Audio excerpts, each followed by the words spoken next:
द्रौपदी का अपमान केवल एक स्त्री का अपमान नहीं था, वो एक युग का मौन था। वो उस समय की सबसे भयानक सच्चाई थी कि जब अन्याय सत्ता के वस्त्र पहन लेता है, तब न्याय अक्सर चुप हो जाता है। हस्तिनापुर की उस सभा में जो हुआ, वो अचानक नहीं हुआ था। वो वर्षों से पनप रही मानसिकता का विस्फोट था, जहां शक्ति को धर्म से ऊपर रख दिया गया था और स्त्री को वस्तु समझ लिया गया था। उस दिन सभा में बहुत लोग थे, पर कोई उपस्थित नहीं था। शरीर थे, पर आत्माएं गायब थीं। सब देख रहे थे, सब समझ रहे थे, पर कोई बोल नहीं रहा था। और यही चुप्पी, यही मौन द्रौपदी के अपमान से भी अधिक पीड़ादायक था, क्योंकि अपमान एक व्यक्ति करता है, लेकिन चुप्पी समाज करता है। द्रौपदी अग्नि से जन्मी थी। वो केवल सुंदर नहीं थी, वो तेजस्विनी थी। उसकी आंखों में प्रश्न थे, उसकी वाणी में साहस था और उसके भीतर आत्मसम्मान की ज्वाला थी। वो किसी की दया पर नहीं जीती थी, वो पांडवों की पत्नी भर नहीं थी, वो स्वयं में एक शक्ति थी। लेकिन उस सभा में उसे उसकी पहचान से वंचित कर दिया गया, उसे एक दांव बना दिया गया। युधिष्ठिर ने जुए में द्रौपदी को दांव पर रखा। ये वाक्य सुनने में जितना छोटा लगता है, अर्थ में उतना ही भयानक है।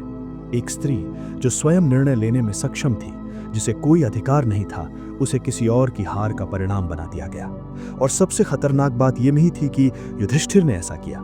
सबसे खतरनाक बात यह थी कि किसी ने उसे रोका नहीं। धर्मराज युधिष्ठिर कहलाने वाले व्यक्ति ने उस दिन धर्म को ही हार दिया। लेकिन क्या केवल वही दोषी थे? क्या केवल एक व्यक्ति की गलती से इतना बड़ा अधर्म संभव हो सकता है? नहीं, अधर्म तभी संभव होता है जब बहुत सारे सही लोग चुप रह जाते हैं। द्रौपदी को जब सभा में खींच कर लाया गया, वो रोई नहीं। आंसू उसकी कमजोरी नहीं थी, उसकी आंखों में आग थी और उसकी वाणी में न्याय की पुकार थी। उसने प्रश्न पूछा। उसने नियमों का नहीं, उसने न्याय की आत्मा का प्रश्न किया।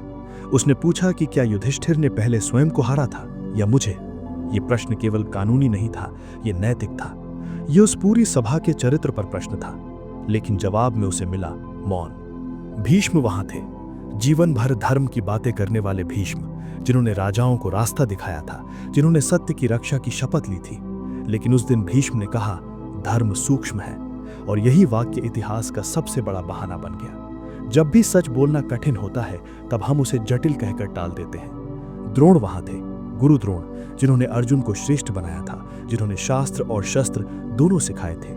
लेकिन उस दिन गुरु का ज्ञान सत्ता के सामने झुक गया, क्योंकि ज्ञान तब तक ही मूल्यवान होता है जब तक वो निर्भय हो। विदुर वहां थे, वे जानते थे कि ये गलत है। वे भीतर से विद्रोह कर रहे थे, लेकिन उनका विद्रोह शब्दों में नहीं, केवल मन में था। और मन का विद्रोह इतिहास नहीं बदलता। और कर्ण का मौन नहीं था, कर्ण की वाणी थी। कर्ण ने अपमान किया।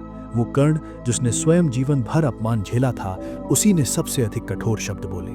ये मनुष्य का सबसे अंधकारमय मनोविज्ञान है। जो स्वयं पीड़ित होता है, वही कभी कभी सबसे बड़ा अत्याचारी बन जाता है।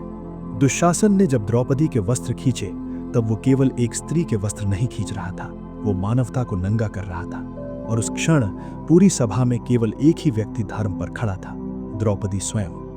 वो किसी पुरुष की रक्षा नहीं मांग रही थी, वो किसी हथियार की नहीं, न्याय की पुकार कर रही थी। जब मनुष्य चुप हो गए, तब उसने ईश्वर को पुकारा और कृष्ण ने उसका मान रखा। पर ध्यान दीजिए, कृष्ण ने हस्तक्षेप किया, पर मनुष्य की जगह नहीं ली।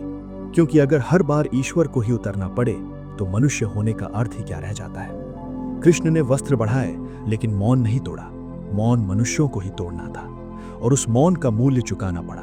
वही मौन कुरुक्षेत्र बना, वही मौन रक्त बना, वही मौन महाभारत बना। क्योंकि जब अन्याय को समय रहते नहीं रोका जाता, तब वो हिंसा बनकर लौटता है। द्रौपदी का अपमान हमें यह सिखाता है कि अधर्म केवल तलवार से नहीं होता, अधर्म चुप्पी से भी होता है। जो गलत के सामने खड़ा नहीं होता, वो अंततः गलत के पक्ष में खड़ा हो जाता है। आज हजारों साल बाद भी द्रौपदी केवल एक पात्र नहीं है, वो आज भी जीवित है।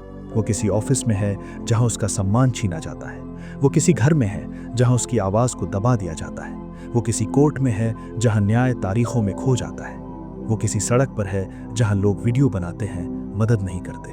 और आज भी वही लोग मौजूद हैं। आज भीष्म हैं जो कहते हैं मामला जटिल है, आज भी द्रोण हैं जो कहते हैं सिस्टम ऐसा ही है, आज भी विदुर हैं जो भीतर से सही हैं पर बाहर से चुप, और आज भी कर्ण हैं जो अपनी पीड़ा को दूसरों पर निकालते हैं। द्रौपदी का अपमान हमें ये नहीं सिखाता कि स्त्री कमजोर है, वो हमें ये सिखाता है कि समाज कमजोर है।